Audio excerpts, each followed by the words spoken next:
శుభోదయం. క్రీస్తునందు ప్రియమైన దేవుని బిడ్డలారా, మన రక్షకుడైన యేసుక్రీస్తు యొక్క పరిశుద్ధ నామములో మీ అందరికి కూడా ఉదయకాల సమయంలో ప్రభునామంలో శుభాలు తెలియజేస్తున్నాను. మన టిఎల్సి డైరీ బ్రెడ్లో ఈ దినం దేవుని యొక్క వాక్యాన్ని మనం చదువుకుందాం. అపోస్తలుడైన పౌలు రోమీయులకు రాసినటువంటి పత్రిక 12వ అధ్యాయము 12వ వచనాన్ని మనం చదువుకుందాం. రోమీయులకు రాసినటువంటి పత్రిక 12వ అధ్యాయము 12వ వచనము. నిరీక్షణ గలవారై సంతోషించుచు, శ్రమయందు ఓర్పు గలవారై ప్రార్థన యందు పట్టుదల కలిగి ఉండుడి. దేవుని బిడ్డలారా, ఈ ఉదయం దేవుడు నీతో నాతో జ్ఞాపకం చేస్తున్నటువంటి మాట ఏంటంటే, ఆనాటి రోమేయ సంఘానికి, నేడు దేవుని బిడ్డలమైనటువంటి విశ్వాసులైనటువంటి మనకి ఈ పత్రిక ద్వారా పౌలు భక్తులు జ్ఞాపకం చేస్తున్నటువంటి మాట. పరిశుద్ధాత్మ దేవుడు పౌలుని బలపరుస్తూ ఈ మాట మనతో జ్ఞాపకం చేయిస్తున్నమాట.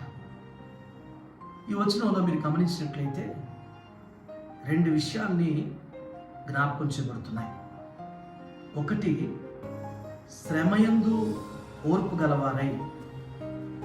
మొదటి మాట, శ్రమయందు ఓర్పు గలవారై. నీ జీవితంలో ఎలాంటి పరిస్థితుల్ని ఎదుర్కొంటున్నావు,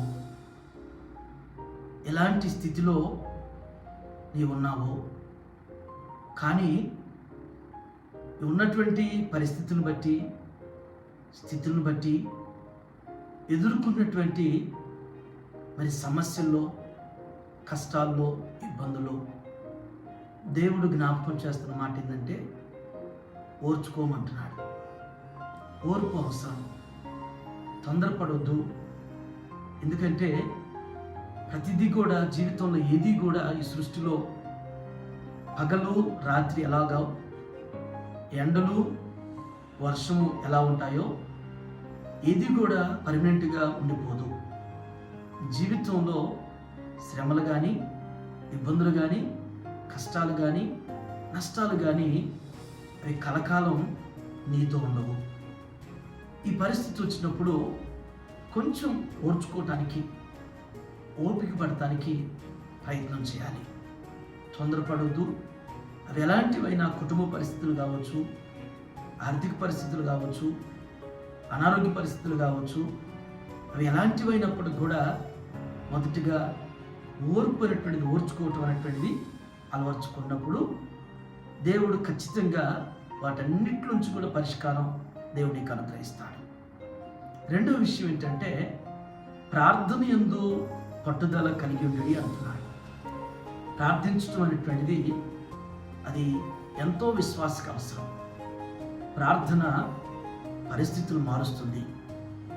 ప్రార్థన భవిష్యత్తును నిర్ణయం చేయగలుగుతుంది. నీవు ప్రార్థించేటువంటి ఒక విశ్వాసం అయి ఉంటే నీ ముందున్నటువంటి ఎరుకోడు లాంటి గోడలైనా కూడా కూలిపోతాయి.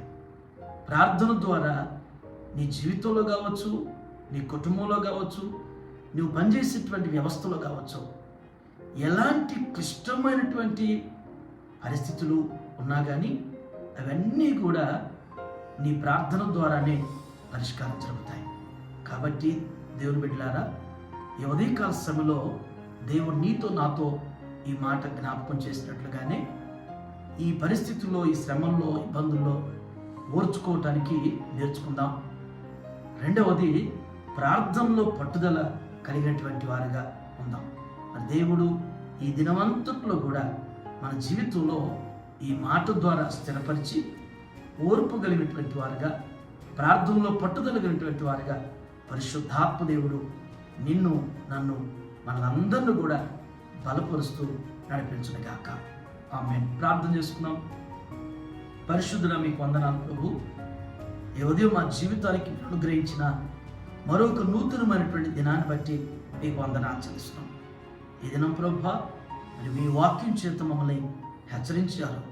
మీ వాక్యం చేతనైనా బలపరిచినందుకు వందనాలు చెల్లిస్తున్నాం. శ్రమంలో ఓర్పు అనేటువంటి అవసరమని మరి ప్రార్థనలో పట్టుదల అనేటువంటిది కలిగి ఉండమని పౌలు ద్వారా మీరు జ్ఞాపకం చేయించినట్లుగా నా తండ్రి, అయ్యా మీ బిడ్డలు నా తండ్రి ఏ పరిస్థితులు, ఎలాంటి స్థితి, ఏ విధమైనటువంటి నాయన ఇబ్బందులు నా తండ్రి కలిగి వాటిలో కూడా ముందుకు సాగుతున్నారో, వాటిని నా ప్రభు ఎదుర్కొన్నారో మీరు చూచుతున్న దేవుడు, ఎరిగినటువంటి దేవుడు. మీ బిడ్డలకు కావలసినటువంటి ఓర్పును మీరు అనుగ్రహించండి. ఏ విషయాన్ని బట్టి అయినా ప్రతి విషయంలో కూడా నా తండ్రి ప్రార్థించడం నేర్పించండి. ప్రార్థనలో పట్టుదల కలిగి ప్రభువా విసుగక నిత్యము ప్రార్థించేటువంటి అటు అనుభవాన్ని ఈ దినం మీ బిడ్డలకు దయచేయండి. అయ్యా ఈ దినం నా తండ్రి మీ బిడ్డలు చేయనటువంటి వారి పనుల్లో, వారి ప్రయాణాల్లో, వారి బాధ్యతలు మీరు తోడుగా ఉండండి. అయ్యా ఎగ్జామ్స్ రాస్తున్న బిడ్డలకి మీరు సహాయం చేయండి దేవా. ఎగ్జామ్స్లో ఎదురయ్యేటువంటి ప్రతి పరిస్థితుల్లో కూడా ఆయన సహనంతో ఓర్చుకోగలిగినటువంటి కృప మీ బిడ్డలకు దయచేస్తూ పట్టుదలతో నిరీక్షించగల విశ్వాసంలో మనందరం కూడా బలపరచమని యేసు నామములో ఈ ప్రార్థన మీకు సమర్పించున్నాను తండ్రి. ఆమేన్. God bless you.